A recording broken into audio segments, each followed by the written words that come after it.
берет. Где у вас правая рука? Стимулизация оюну бул жаштардын аң сезимин, акыл деңгээлин жана ой жүгүртүүсүн өрчүтүүдө чоң натыйжа берет. Оюнга катышкан ар бир катышуучу өзүнө чоң стимул алса болот. Биз ойноп кеткен оюндагы ошол бир биздин оюбуз менен ошол диний экстремизм боюнча дагы кененирээк түшүнүп, ошондой эле бул көйгөйдү кичине болсо дагы биз башкаларга да жеткире алып, өзүбүз үчүн дагы жеткиликтүү кылып, чечүүгө кандайдыр бир биринчи кадамдарды жасай алдык десем болот. Бул оюн мага негизинен ошол жакта бир жөнөкөй эле адамдардын ролун бербестен, бул чоң адамдардын ролун берип дагы бул башка жаштар үчүн дагы мага эле эмес, башка жаштар үчүн дагы чоң стимул болду десем болот.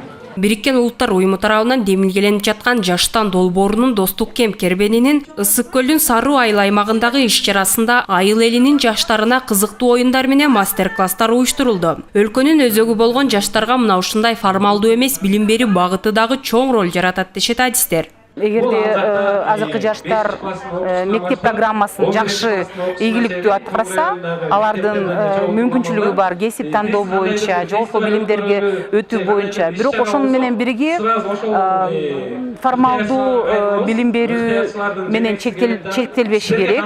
Себеп дегенде формалсыз билим берүү ыкмалар абдан көп.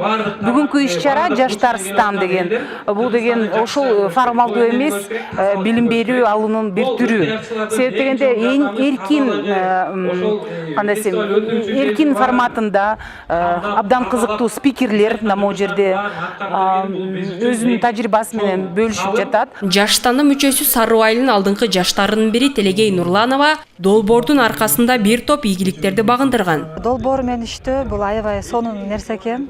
Анткени эң биринчи долбоор менен иштеген мен өзүмө эмнени алдым десем, баягы өзүмө көптөгөн баягы көз караштарым өзгөрүлдү.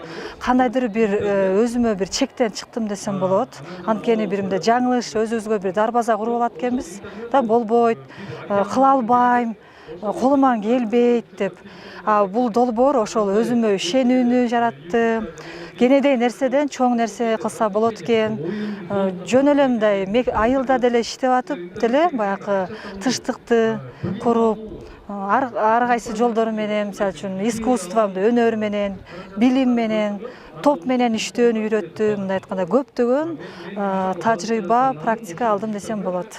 Касиеттүү Ысык көл аймагында таланттуу, жаштайынан тарта алгылыктуу ийгиликтерди багындырган жаштардын саны арбын. Алсак экинчи дүйнөлүк көчмөндөр оюндарында жана Москва шаарында өткөн сынакта боз үйдү бат тигүү боюнча рекорд койгон Төлөсүн Бектемиров иш-чарага колдоо көрсөтүп жакшы идеялар менен бөлүштү.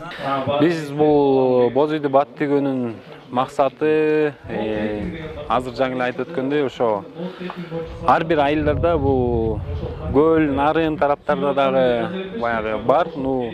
Түштүк тараптарда бул боз үй деген тема бул унутулуп бараткан сыяктуу да. Анан бизде мындай бул боз үйдү бат тигүүнүн келип чыгышы баягы өзүмдүн боз үйүм бар эле, келип тигип берчи дегенден барсаң ошол жерде карган ата же апа айтып берип отурган болот да, жаштарга ай мунусун байлагыла, ай тигиндикиле депчи.